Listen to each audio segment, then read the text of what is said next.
BRK news ప్రేక్షకులకు నమస్కారం. మనతో పాటు ఐకాన్ స్టార్ అల్లు అర్జున్ మామగారు, అట్లాగే ప్రముఖ రాజకీయవేత్త కంచర్ల చంద్రశేఖర్ రెడ్డి గారు ఉన్నారు. నమస్కారం సార్. నమస్తే వాసు గారు. చూస్తూ ఉన్నాం మేము మీ రాజకీయ ప్రస్థానాన్ని, మీ రాజకీయ జీవితాన్ని. మీరు రాజకీయాల్లోకి రావాలనే ఇంట్రెస్ట్ ఎందుకు వచ్చింది సార్? వాసు గారు, నేను గ్రామీణ ప్రాంతంకి వెళ్ళి వచ్చినవాడిని. నేను ఏదో హైదరాబాద్లో ఇప్పుడున్నా కూడా, బట్ నా ఎడ్యుకేషన్, నా యొక్క జన్మము అంతా, జన్మస్థలం అంతా గ్రామీణ ప్రాంతం.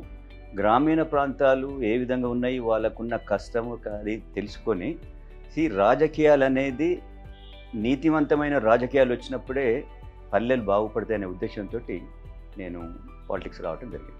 అంటే మీరు ఏ రాజకీయ పార్టీ నుంచి మీ రాజకీయ ప్రస్థానం? నా ప్రస్థానము నా కాలేజ్ డేస్ నుంచే స్టార్ట్ అయింది. మేము యూత్ కాంగ్రెస్లో ఉండి, అప్పుడు కాంగ్రెస్ పార్టీకి యూత్ కాంగ్రెస్ కాలేజీలలో యూత్ను మోటివేట్ చేస్తాము, వాళ్ళు చదువుకోవాలి, ఎగ్జామ్స్ ఏ విధంగా రాయాలా, ఎంప్లాయ్మెంట్కి ఏ విధంగా ప్రిపేర్ కావాలా అని ఇవన్నీ కార్యక్రమాలు అప్పుడు మేము చేస్తుంటాం. కాంగ్రెస్ పార్టీలో మీరు ఏ పోస్టులు, మీకు ఏ పోస్టులు వచ్చాయి, మీరు ఎట్లా పనిచేశారు? అంటే ఎక్కువ 2003, 2002 నుంచి కాంగ్రెస్ ప్రతి కార్యక్రమంలో నేను పార్టిసిపేట్ చేసిన. దాంట్లో నేను గ్రామ శాఖ నుంచి మొదలు పెడితే కాంగ్రెస్ ఎగ్జిక్యూటివ్ కమిటీ మెంబర్ దాకా నేను ఉన్నాను. కాంగ్రెస్ ఎగ్జిక్యూటివ్ కమిటీ మెంబర్ అంటే ఈక్వల్ టు జనరల్ సెక్రటరీ. అదేవిధంగా నేను ఒక Khammam district as a party ఇన్ఛార్జిగా కూడా నేను 2.5 సంవత్సరాలు నేను ఖమ్మం డిస్టిక్ ఇన్ఛార్జిగా కూడా నేను పనిచేశాను. మేము విన్నాము కాంగ్రెస్ పార్టీ ఎన్నికల ఇన్ఛార్జిగా, అట్లాగే పార్టీ ఇన్ఛార్జిగా మీరు ఖమ్మం డిస్టిక్లో పనిచేశారు. ఖమ్మం డిస్టిక్లో కాంగ్రెస్ పార్టీ చాలా బలంగా ఉంది.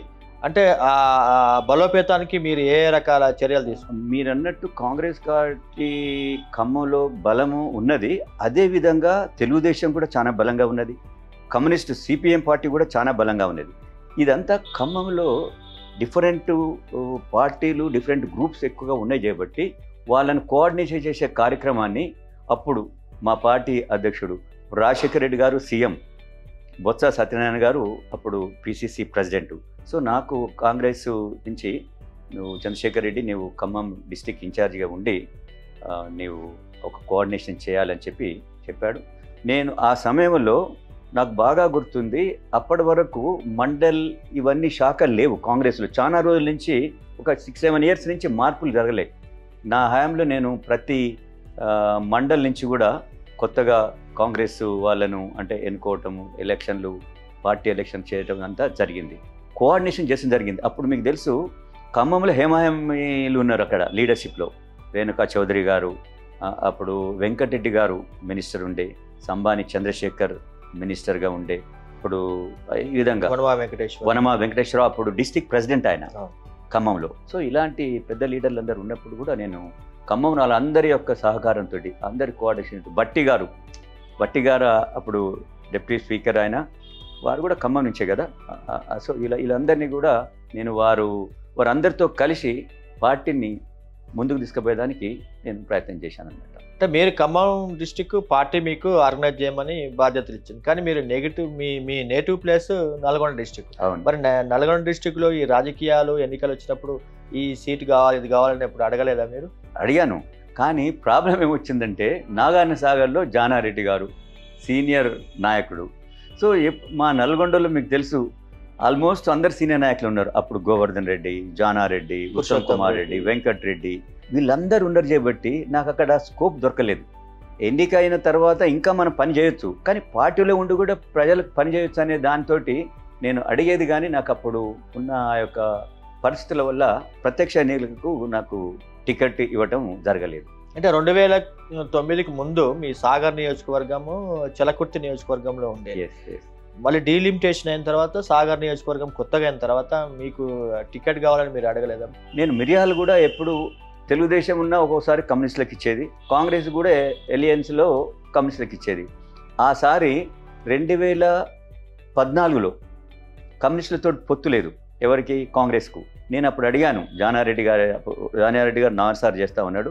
జానారెడ్డి గారు, మీరు 4 సార్లు చేస్తూ ఉన్నారు, మీరు సీనియర్ లీడర్ కాబట్టి నేను ఏ రోజు కూడా మీకు అడ్డుగా ఉండు, నాకు టికెట్ కావాలని అడగలేదు. ఇప్పుడు మిర్యాలు కూడా నాకు ఇవ్వాలా, పార్టీ కూడా హైకమాండ్ యాక్సెప్ట్ చేస్తుంది.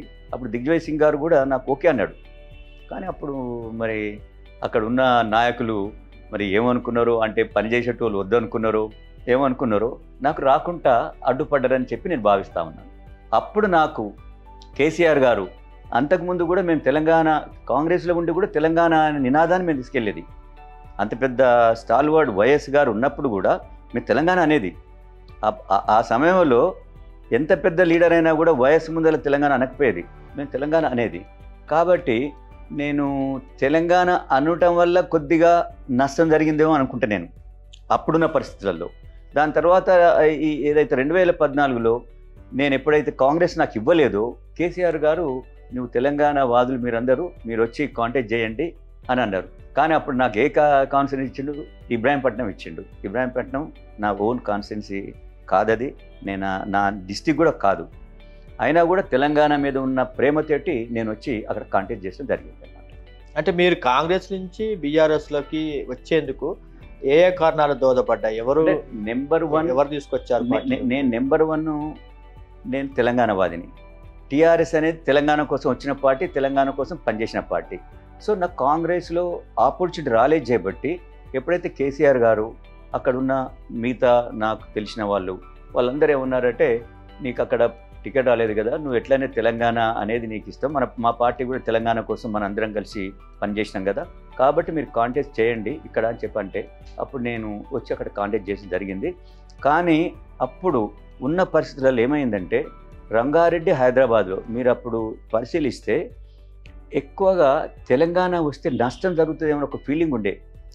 ఎందుకంటే ఉద్యోగాలు ఫీలింగ్ అంటే ప్రచారం రియల్ ఎస్టేట్ పడిపోతుంది, ఉద్యోగాలు తక్కువ అవుతుంది, ఇక్కడ నుంచి పరిశ్రమలు తరలిపోతాయి అనే ఒక ఫీలింగ్ తోటి హైదరాబాద్ రంగారెడ్డిలో తెలంగాణకు అంత సుముఖంగా లేరు అప్పుడున్న ఓటర్స్. దానివల్లనే నేను ఓడిపోవటం జరిగింది. అంటే తర్వాత మీరు 2014లో మీరు పోటీ చేశారు, తర్వాత ఓడిపోయారు. తర్వాత పార్టీ మిమ్మల్ని ఎట్లా రిసీవ్ చేసుకుంది? మీకు ఏ బాధ్యతలు ఇచ్చింది?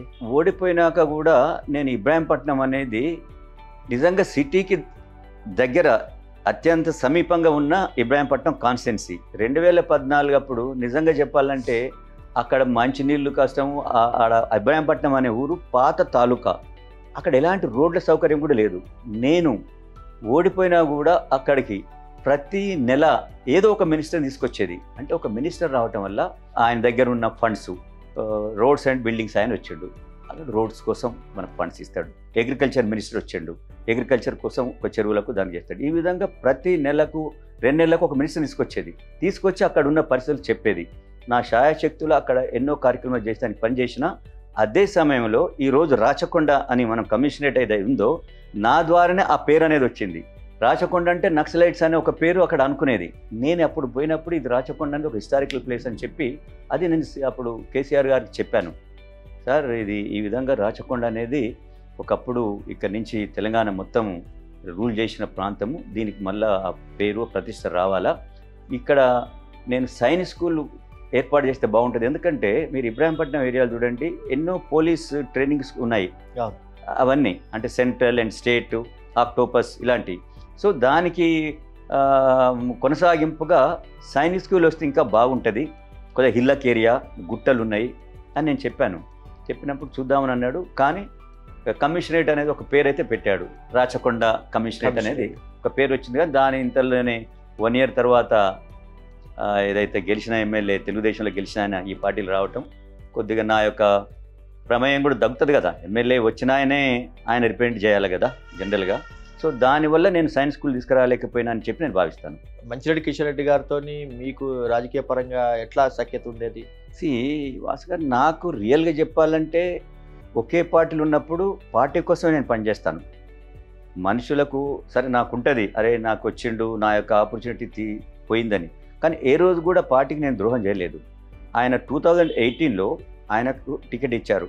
నేను అప్పుడు అడిగాను, మరి నేను ఎటు పోవాలని చెప్పి. అప్పుడు ఏమన్నారంటే, లేదు వచ్చిన వాళ్లకు మేము ఇస్తామని వాళ్ళని తీసుకొచ్చినాము, నీకు డెఫినెట్ ఏ విధంగా అకామిడేట్ చేస్తాము, మీరు పని చేయాలంటే నేను ఆయనకు నా వల్ల ఒక్క ఓటు కూడా ఆయనకు ఎగనెస్ట్గా పడకుంటే నేను పనిచేశాను. కాబట్టి యాజ్ ఏ పొలిటికల్గా పార్టీ వైజు నేను ఆయనకి ఇంత కూడా నేను పార్టీకి ద్రోహం చేయలేదు. అది ఎవరిని అడిగినా, మీరు ఇబ్రాహీంపట్నంలో ఏ లీడర్ని అడిగినా, కాంగ్రెస్ కానీ కమ్యూనిస్ట్ కానీ ఈవెన్ ఆ క్యాండిడేట్ కూడా అడగండి. ఎవరైనా చెప్తే శేఖర్ రెడ్డి వల్ల మా పార్టీకి నష్టం వచ్చిందంటే నేను దేశ శిక్షకైనా నేను అది. మరి 2018లో మీకు టికెట్ ఇవ్వలేదు, మరి అప్పుడు ఏం అష్యూరెన్స్ ఇచ్చారు పార్టీ మీకు? నాకు నీకు డెఫినెట్ ఎమ్మెల్సీ ఇస్తామని అన్నారు, నీకు రేపు వచ్చే ఎంపీ ఎలక్షన్లలో నీకు ఎంపీ టికెట్ ఇస్తామన్నారు. సో నేను అనుకున్నా ఓకే, ఇప్పుడు ఎప్పుడైనా పార్టీ పెద్దలు చెప్పినప్పుడు నమ్ముతాం కదా మనము.